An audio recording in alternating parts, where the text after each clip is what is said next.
Hey everyone, Lewis aka Spider-Man 991 here, and this is time for my weekly comic book review.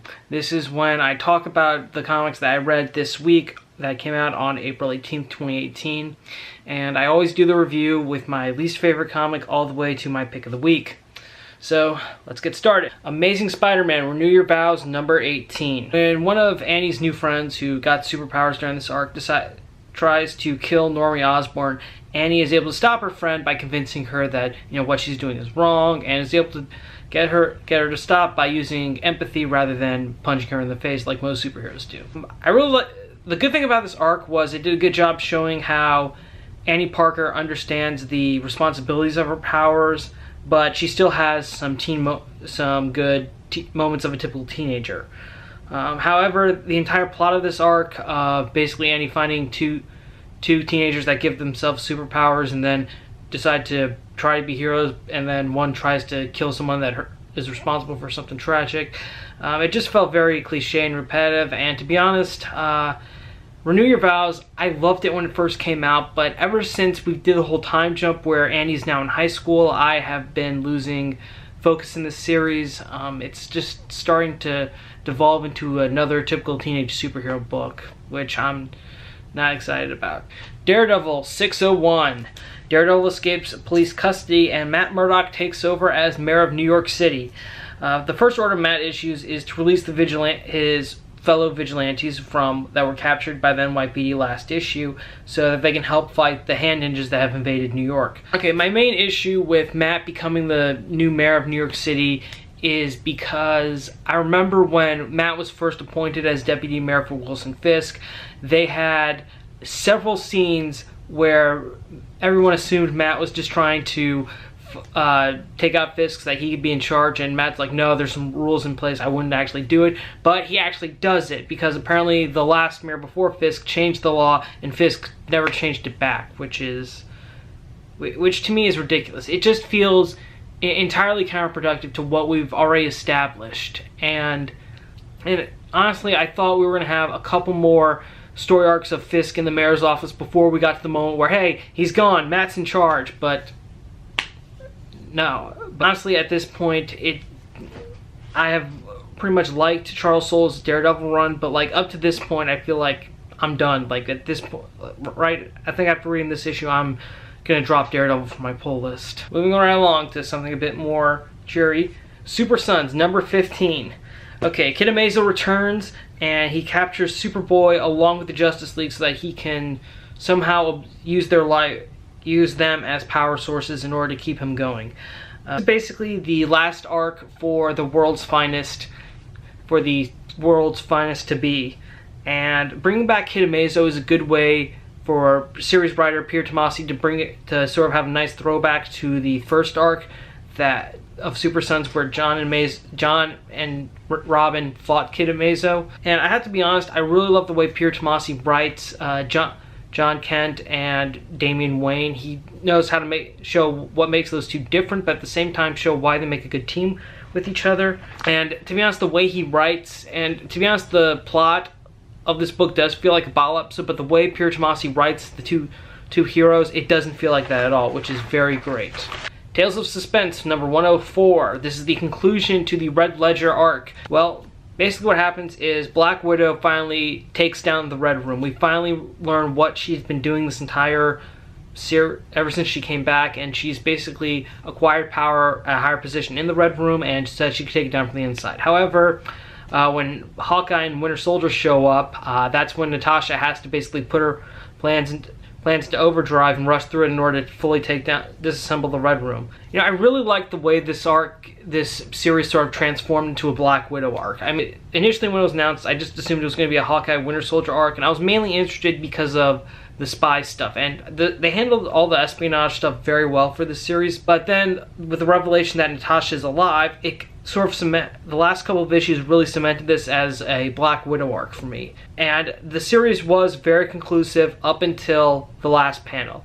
The last panel is where it sort of set something up for the future, and honestly, if you had gotten rid of that panel, I would have been fine with the way it ended, because it felt very close, like everything's done, but While there is no official announcement of a new Black Widow series, there will be a Black Widow miniseries that's going to tie into Infinity Countdown, I think, next month. I know, but if you are a Black Widow fan, I highly recommend you check out Tales of Suspense Red Ledger.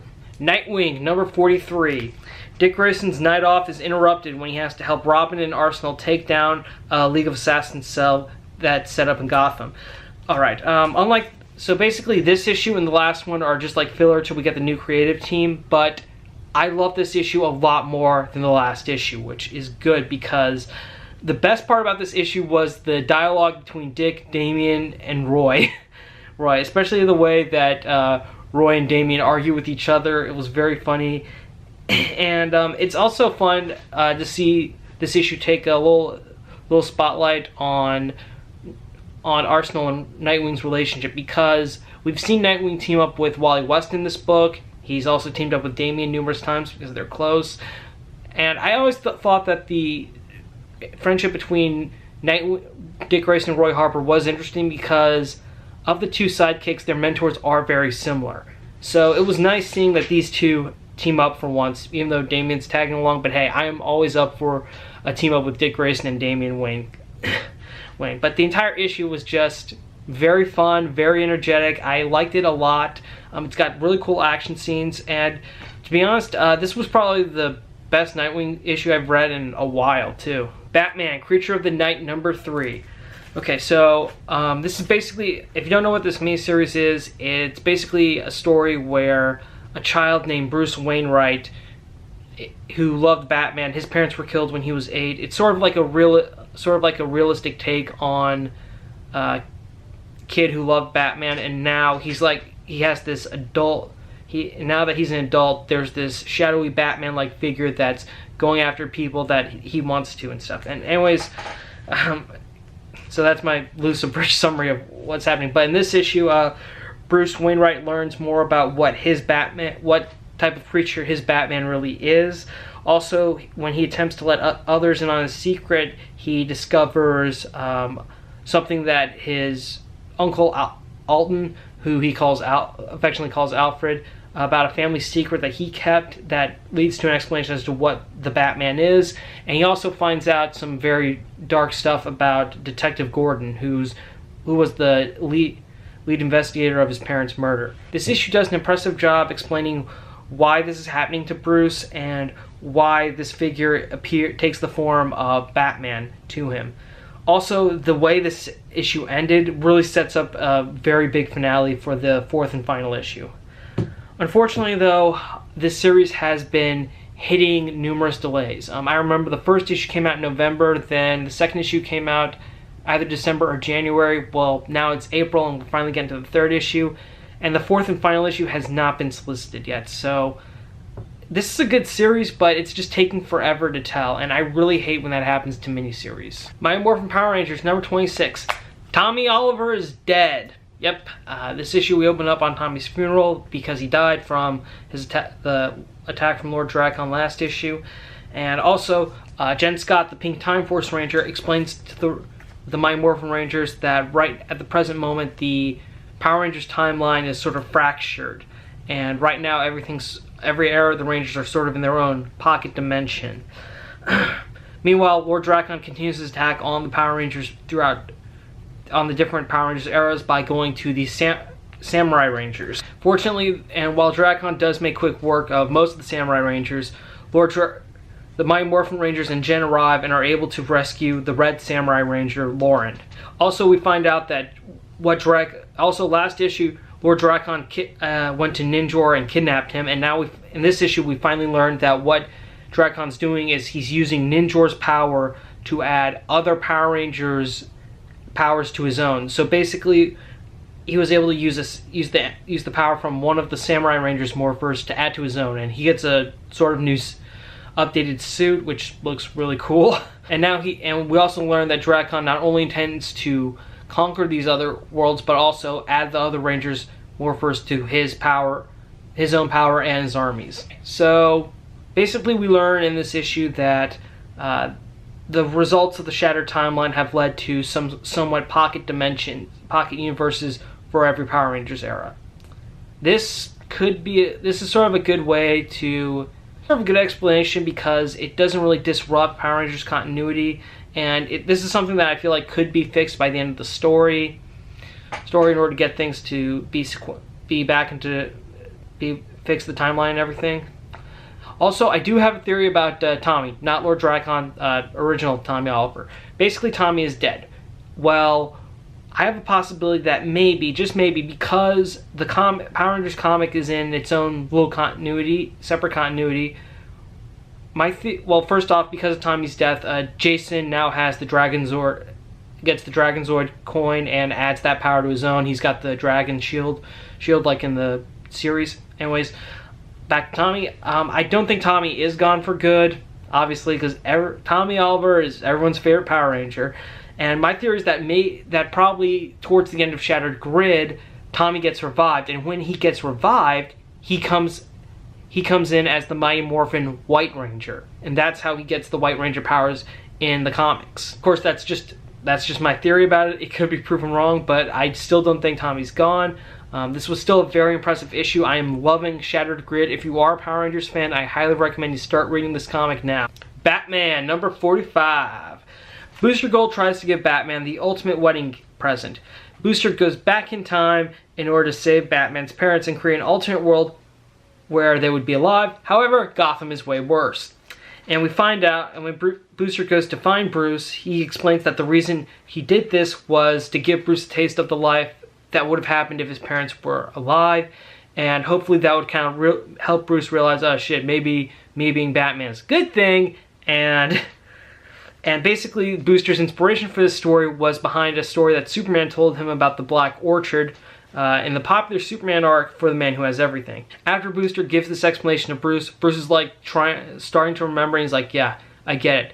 Then he smashes Skeets and tells Booster that Alfred will show you on your way out, and that's where the issue ends. There are some interesting things in this alternate timeline I enjoyed seeing. First off, there is a Batman in this world, but it's not Bruce. It's actually Dick Grayson, which is really odd considering that this version of Dick Batman is using guns and lethal force. Also, I think seeing Dick in the cowl again is kind of a nice throwback to when Tony Daniel took over Batman back when Dick Grayson was Batman during the time Bruce was believed dead. Also, it's sort of a precursor to how in the July solicitations they teased that Dick would be donning the cowl again. I think right after Bruce gets married, obviously to cover for him while he's on, I assume, his honeymoon. Also, while the plot does feel like filler, especially with Booster Gold being involved, I do love the way that Tom King writes this title. Seriously, he is a fantastic writer. I love his dialogue. I love the way he sets things up. And even though this is filler, Tom King and Tony Daniel, they still make this story entertaining, which is very nice. Mr. Miracle, number 8. Scott Free tries to balance raising his newborn son Jacob while also leading the New Genesis Army in their war against Apocalypse. This is honestly one of the best comics I'm reading right now. I love the way Tom King manages to capture the humanity and the characters of Mr. Miracle and Big Barda, who are often labeled as gods. Also, Mitch Gerrits does an amazing job with the artwork in this issue. The way he goes back, the way he sort of uses bright colors and stuff for when Scott's with his son, taking care of his son. But then when we cut to Apocalypse, everything's like much more darker with a darker color palette and everything. I mean, overall, Mr. Miracle is a very interesting title, and I think that if you've ever been curious about the New Gods, you should definitely be reading this series. However, we're on issue 8 at this point, so I think you're better off just going back to trying to find issue 1 and reading all the issues, or just waiting for the trade to come out. It's time for something I was really looking forward to this week. Amazing Spider-Man number 799. Peter Parker, since last issue, Peter Parker made a deal with Norman Osborn that he wouldn't be Spider-Man, so Norman wouldn't attack all of Peter's loved ones. However, Peter finds a little loophole as he decides to take the role of Guy in the Chair, or as they call it on Arrow, Overwatch. So Peter Parker sends his amazing friends, Human Torch, Agent Venom, Miles Morales, Silk, and Clash to help keep an eye on everyone he cares about, and also try to while he tries to think of a way to stop Norman. However, when Norman tracks down Harry Osborn and his family, that's when all of Spidey's friends decide to go converge in order to try to take Norman down themselves. And we find out when Clash and the Human Torch fight Norman, we find out that apparently since Norman injected himself with the Goblin Serum and added that to the Carnage symbiote, the symbiote is immune from both fire and sonic attacks. The two main moves that always stopped other symbiotes like Venom and Carnage in the past no longer affect him. Although we do find out that the anti-Venom symbiote can still harm the Carnage symbiote. Unfortunately, it doesn't really do much for... Unfortunately, Norman's still powerful enough to take down Agent Anti-Venom.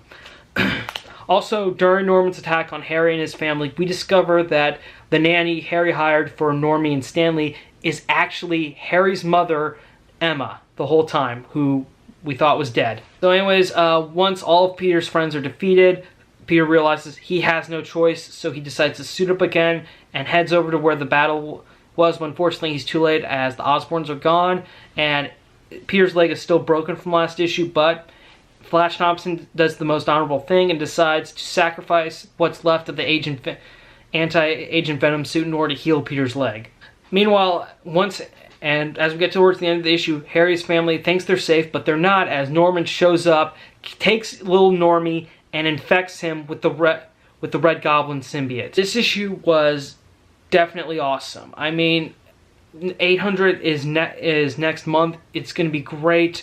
I really love the way this issue helped build up hype for it. I mean, usually whenever there's a penultimate issue, usually sometimes they don't really work out or they just restate stuff before getting on to the big thing, but this wasn't the case. It was just non-stop action. We found out a big secret about Harry,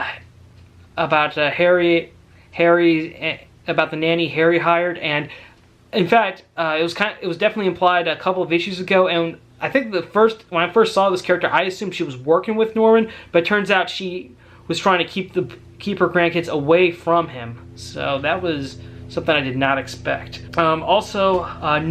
Norman infecting his grandson with the Red Goblin serum is a little reminiscent of a one-shot story that was published way back in the day called Spider-Man: Legacy of Evil, which a failsafe set up by Norman was used, and this was after Harry was presumed dead, where basically some minions of Norman tried to infect Normie with the Goblin Serum at a young age. And also, we've seen various alternate realities where Normie's a little bit older. He does sort of go down the path of a supervillain. Now this leads me to the theory that it is possible that if Norman dies at the end of this arc, then it could be possible that this would set Normie on the path of being a supervillain. Also, I love the artwork in this issue. My favorite part of the artwork was, favorite example was when Peter video chats with Jonah Jameson after Jonah's free, and Jonah tells Peter that, the reason Osborn knows his secret is because he let it slip. And at that point, Peter says nothing and just gives Jonah a look that says, "You're dead to me," and hangs up. I mean, that was so cool. Also, I'm going to be doing a written review on this issue on the Marvel Report. Link is in the description below, so check that out when it's posted. But yeah, Amazing Spider-Man 799 was a very fantastic issue. It was a great build-up to 800. I cannot wait for that. Cannot wait for that next month. It's going to be a long wait, but it will be worth it. Overall, this was definitely my favorite Marvel comic of the week. Okay, moving right along. I only have 2 comics left, but to be honest, they were both really good, and I really like them a lot, so I technically have 2 picks, but fortunately, they're the same character. It's Superman 45 and Action Comics number 1000. This week was a good time to be a Superman fan. Superman 45. This is the final issue written by Peter Tomasi and Patrick Gleason, and it's appropriate that this issue is about the Kents' last day in Hamilton County, the small town that they pretty much have been living in since the start of Rebirth. So with their house finally sold, they clean everything out as they get ready. With their house sold, the Kents clean everything out, make sure the house is shipshape for the next owners, and they decide to spend their last night in Hamilton by going to the Hamilton County Fair. This issue pretty much captured everything I loved about Tomasi and Gleason's run in just one issue. Both men, and I really love the way that they wrote Superman in this series, because both of these creators are fathers, and the way they wrote Superman, every conversation with John, it just definitely feels like a natural thing that a father would say to his son. Also, I loved how they let their final issue be the end of the Kent's time in Hamilton County, and also the final scenes being set at the Hamilton County Fair is a good throwback to Superman number 7, which was probably one of my favorite issues from this run, and it helped cement Superman as one of my favorite Rebirth titles. I'm really gonna miss this creative team. They were the first writers of this new era where Superman is a father, and they did a fantastic job with it. And my other pick is Action Comics number 1000, a comic so nice, I bought it twice. I bought both the standard and the Dan Jurgens variant. Why? I don't know. I just felt like buying them both. Anyways, alright. This entire issue is basically a celebration of Superman. It's a bunch of one-shot stories by numerous notable Superman creators. You've got Dan Jurgens, Patrick Gleason and Peter Tomasi, Marv Wolfman, Scott Snyder, Jeff Johns. A lot of people, big DC writers contributed to this issue, and it's great. Also, we get a teaser for the next chapter in the Man of Steel's life by Brian Michael Bendis, where we get a teaser for his Man of Steel series, which will be starting at the end of May. Anyways, we kind of get an idea about his story, which involves a new antagonist called Rogal Zar, who claims that he is responsible for destroying Krypton. To be honest, there are a lot of good stories in this issue, and if you are a Superman fan, you should definitely check this out, because I guarantee you'll like at least one of them. And again, there are a number of variants for this issue. I also bought the Dan Jurgens variant because, I don't know, I like Dan Jurgens' work, and it's got that 90s feel to it, so that's why. Honestly, if you can only get one comic, but if you were to ask me which one I would pick, if I can only get one, I would probably say Action 1000, just because you would get more stories for your buck. However, I love both of these comics equally, and if you love Superman, I say get them both. And that's it for my weekly comic book review. Before I go, I just want to announce a few things. First off, follow me on the Stardust app. I just did a video about it. You can check that out with instruction. You can check that out where I talk about the app Stardust, where I've been posting reactions to all of my favorite comic book TV shows on there. So if you want to know what I thought of this week's episode of Arrow or The Flash, go follow me on Stardust. My account name is SpiderMurph91. I'll put a link in the description where you can download the app for either iOS or Android. Also, in addition to my comic book reviews, since next weekend I will be doing my own little marathon of the Marvel Cinematic Universe movies to prepare for Infinity War. So I'm also going to be posting little reactions to each movie I watch in my marathon. So if you want to see that too, follow me on Stardust. Also, this weekend will be the start of my Infinity War countdown series, where I will be uploading one Infinity War video per day until the official release of Infinity War on Friday, April 27th. Thank you again for watching. Remember to stay subscribed to my channel and stay notified when I post new videos, or you can just follow me on Twitter at Spiderman1991. Link is also in the description. You'll also be notified there when I post new videos. Thanks again for all your support. I'm Lewis. See you later.